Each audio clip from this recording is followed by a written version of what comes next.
नमस्कार दोस्तों, आपका स्वागत है अपनी यूट्यूब चैनल पीएफपी में। आज हम अल्काइल एमाइन्स के बारे में बात करने वाले हैं, जिसने पिछले एक साल में 55% के शानदार रिटर्न्स बना कर दिए हैं। और कोविड क्रैश के बाद तो ये स्टॉक हमें 10 टाइम्स बढ़ता हुआ नजर आया। अच्छी बात है, लेकिन पिछले कुछ महीनों से स्टॉक स्ट्रगल कर रहा है, अपने ऑल टाइम हाई से ऑलरेडी 30% नीचे चल रहा है। और ड्यूरिंग मार्केट आवर कंपनी के रिजल्ट्स आए, 4% की और गिरावट देखने को मिली है। तो ऐसी सिचुएशन में हमें क्या करना चाहिए? अगर हमने ऑलरेडी इन्वेस्ट किया है तो क्या होल्ड करना चाहिए या फिर एग्जिट करना चाहिए? अगर इन्वेस्ट करना चाहते हैं तो कौन से लेवल पे करना चाहिए? इन सभी चीजों के बारे में बात करेंगे, लेकिन सबसे पहले रिजल्ट्स पर एक बार नजर डाल देते हैं। रेवेन्यू फ्रॉम ऑपरेशंस के बारे में बात करें तो 376 करोड़ का रेवेन्यू फ्रॉम ऑपरेशंस है, जो कि क्वार्टर ऑन क्वार्टर बेसिस और ईयर ऑन ईयर बेसिस पे हमें बढ़ता हुआ नजर आता है। टोटल इनकम 381 करोड़ से, जहां पर हमें इंक्रीज देखने को मिला। अच्छी बात है, इनकम ऊपर जा रही है। टोटल एक्सपेंसेस के बारे में बात करें, 318 करोड़ का एक्सपेंस हुआ है, जो कि आपको ड्रास्टिकली बढ़ता हुआ नजर आता है। तो रॉ मटेरियल के प्राइसेस इतने ज़्यादा शूट अप हो चुके हैं कि यहाँ पर खर्चा ज़्यादा हो चुका है। इनकम तो बढ़ रही है, लेकिन उससे ज़्यादा स्पीड से खर्चे बढ़ रहे हैं, रॉ मटेरियल के प्राइसेस बढ़ रहे हैं। इसीलिए कंपनी के प्रॉफिटेबिलिटी पर इंपैक्ट देखने को मिल रहा है। 45 करोड़ का प्रॉफिट कंपनी ने रिपोर्ट किया, जो कि पिछले साल 84 करोड़ का था। 40% से ज़्यादा की गिरावट प्रॉफिटेबिलिटी में दिखाई पड़ती है। तो ऑफकोर्स रिजल्ट्स में यही नेगेटिव पॉइंट हमें नजर आता है, जिसके कारण स्टॉक मार्केट में भी उसी प्रकार का रिएक्शन देखने को मिला।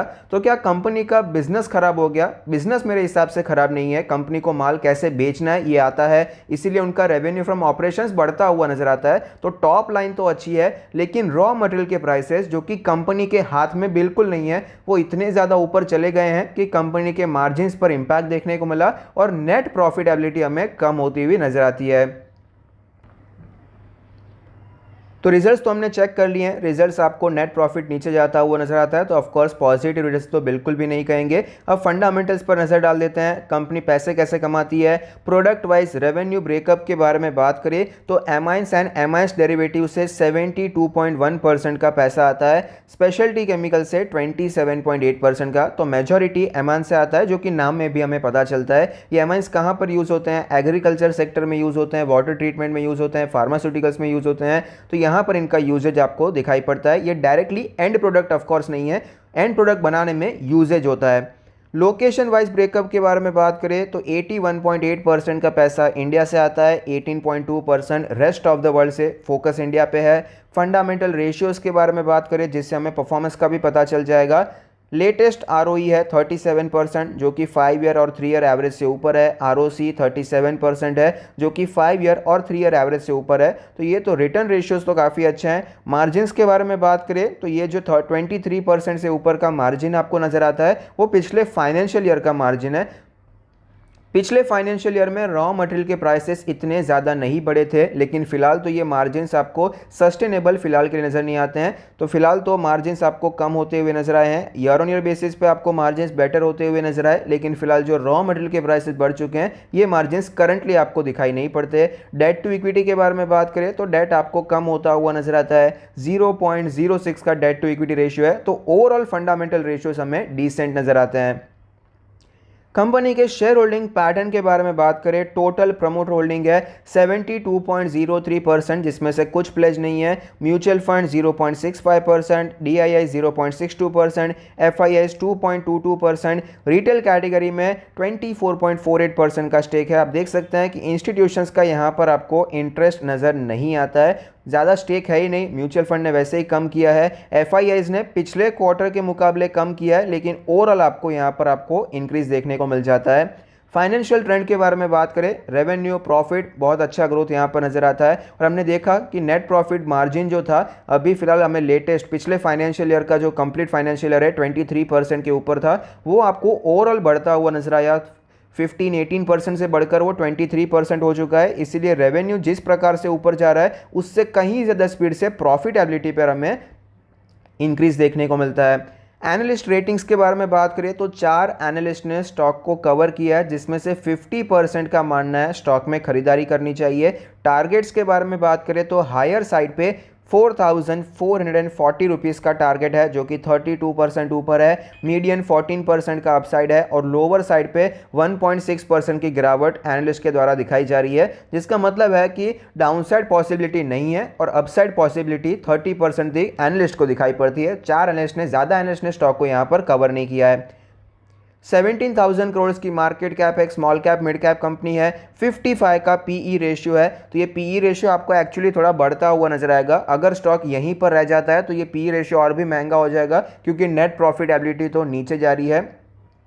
लास्ट डेट प्राइस है 3208, जो कि 4.58% हमें नीचे नजर आता है। स्टॉक के चार्ट पर हमें क्लियरली पता चलता है कि 4750 के लेवल से स्टॉक में गिरावट देखने को मिली, सपोर्ट लेने की कोशिश की, लेकिन ये आपको नीचे ही आता हुआ नजर आया।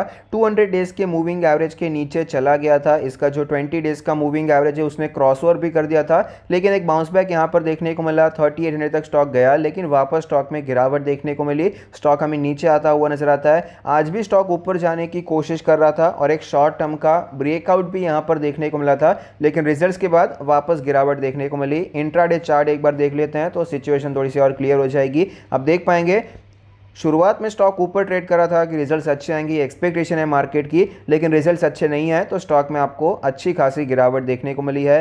तो फिलहाल स्टॉक अपने सारे मूविंग एवरेज के नीचे ट्रेड करता हुआ नजर आता है। डेली आरएसआई 37 है, काफ़ी ज़्यादा वीकनेस है। वीकली चार्ट के बारे में बात करें तो आप देख पाएंगे वीकली चार्ट पर हमें क्लियरली पता चलता है जनरल ये स्टॉक अपने 20 वीक्स के मूविंग एवरेज को भी टच नहीं करता था। इतनी ज़्यादा तेज़ी थी 2020 में, 2021 में, लेकिन यहाँ पर ये सपोर्ट भी तोड़ दिया। 50 वीक्स के मूविंग एवरेज पर एक बार सपोर्ट लिया है और फिर से उसी लेवल पर आपको ये ट्रेड करता हुआ नजर आता है। वीकली आरएसआई आप देख पाएंगे कि 60 के ऊपर ही रहा था। मार्च क्रैश के बाद यहाँ पर इतना अच्छा मोमेंटम था कि 60 के ऊपर ही वीकली आरएसआई था, लेकिन फिलहाल सिचुएशन एकदम रिवर्स हो चुकी है। ये 40 के आसपास तो आया, 40 पर सपोर्ट लिया, फिर तेज़ी आई। अब ये 40 और 60 के बीच में ट्रेड करता हुआ नजर आता है। तो मोमेंटम यहां पर आपको बिल्कुल दिखाई नहीं पड़ता, मोमेंटम आपको लॉस्ट होता हुआ नजर आता है। मंथली चार्ट के बारे में बात करें तो मंथली चार्ट में मोमेंटम अब भी स्ट्रांग है। 60 के ऊपर भी आपको मंथली आरएसआई दिखाई पड़ता है और इसका जो 20 मंथ्स का मूविंग एवरेज है 2786 का लेवल है,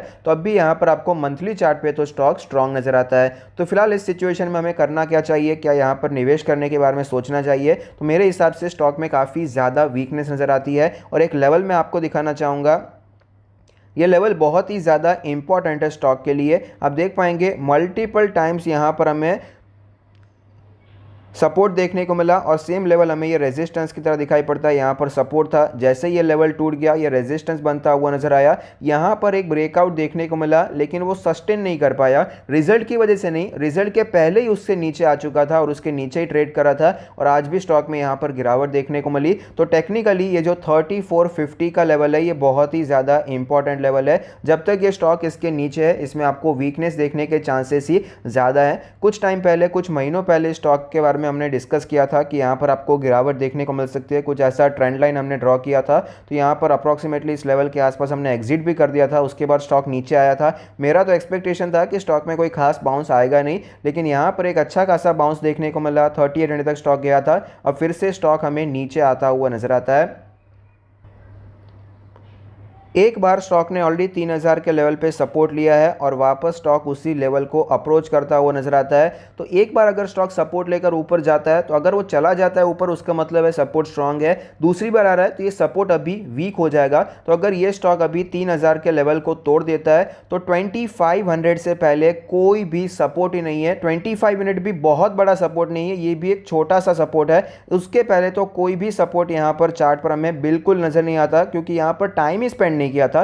लगातार स्टॉक में तेजी देखने को मिली थी। तो यहां पर 3000 का जो लेवल है अभी फिलहाल के लिए बहुत ही ज्यादा इंपॉर्टेंट है। अगर आपके पास ऑलरेडी होल्डिंग रखी हुई है, अगर आप होल्ड कर रहे हैं स्टॉक को, तो 3000 का लेवल आपके लिए इंपॉर्टेंट है। इसके नीचे जाता है तो आपको एग्जिट कर देना चाहिए, क्योंकि टेक्निकली स्टॉक बहुत ही ज्यादा वीक हो जाएगा। और यहां पर एडिशन के बारे में बात करें, न्यू इन्वेस्टमेंट करने के बारे में बात करें, तो 3000 का लेवल तो मेरे हिसाब से वीक हो चुका है। वैल्यूएशन वाइज भी यहां पर जस्टिफाइड दिखाई नहीं पड़ता है। 25 मिनट या उसके नीचे एज अ इन्वेस्टमेंट यहां पर आप सोच सकते हैं। तब तक के लिए मेरे हिसाब से यहां पर ऐड करने के बारे में नहीं सोचना चाहिए।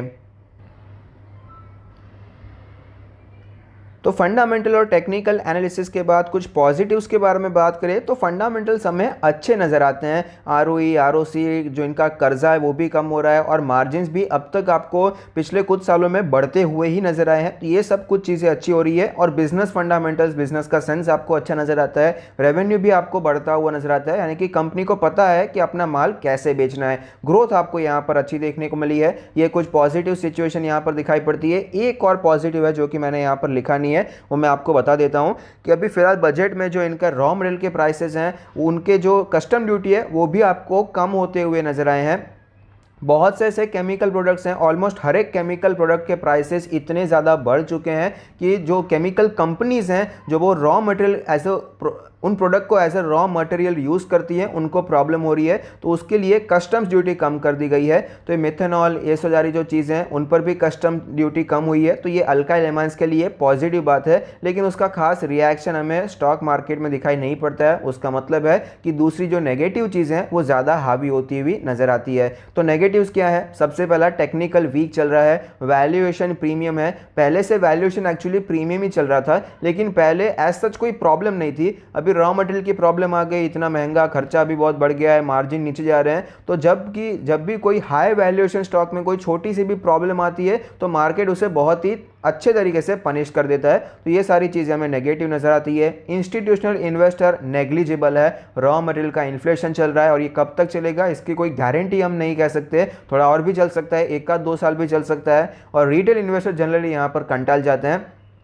Q3 के जो नंबर्स आए हैं वो भी हमें वीक नजर आते हैं। तो ये कुछ नेगेटिव्स हैं। तो शॉर्ट टर्म के लिए तो मेरे हिसाब से एकदम अवॉइड करना चाहिए, बिल्कुल यहाँ पर पोजीशन नहीं बनानी चाहिए। मिड टर्म के बारे में बात करें तो अगर आप 3000 का सपोर्ट देखेंगे तो वो उस हिसाब से रिस्क रिवॉर्ड रेशियो ऑफकोर्स अच्छा है, लेकिन ऑलरेडी एक बार 3000 से स्टॉक रिवर्स हो चुका है, फिर से आ रहा है, तो सपोर्ट अभी बहुत वीक हो चुका है। तो यहाँ पर अवॉइड करना मेरे हिसाब से बेहतर है। लॉन्ग टर्म के लिए एज अ कंपनी अच्छी है, लेकिन फिलहाल के लिए वैल्यूएशन अच्छा नहीं है। रॉ मटेरियल का जो प्राइस ऊपर जा रहा है, कब तक ऊपर जाएगा ये हमें पता नहीं है। सारी अनसर्टन चीजें हमें नजर आती है। तो यहां पर फिलहाल के लिए 3000 के नीचे एग्जिट करने के बारे में सोच सकते हैं आप। यहां पर चाहे तो 2950 का एसएल लेने के बारे में सोच सकते हैं। और इन्वेस्टमेंट करना चाहे तो बेटर वैल्यूएशन पे करना चाहिए, जब सारी चीजें थोड़ी सी क्लियर हो जाती है, रॉ मटेरियल के प्राइसेस जब नीचे आ जाते हैं, या फिर अल्काइल एमाइंस अपने कस्टमर्स को जो प्राइसेस इंक्रीज हुआ है वो पास ऑन कर देते हैं, अपने मार्जिन्स को स्टेबल कर देते हैं, कुछ चीज़ें क्लियर हो उसके बाद खरीदारी कर सकते हैं।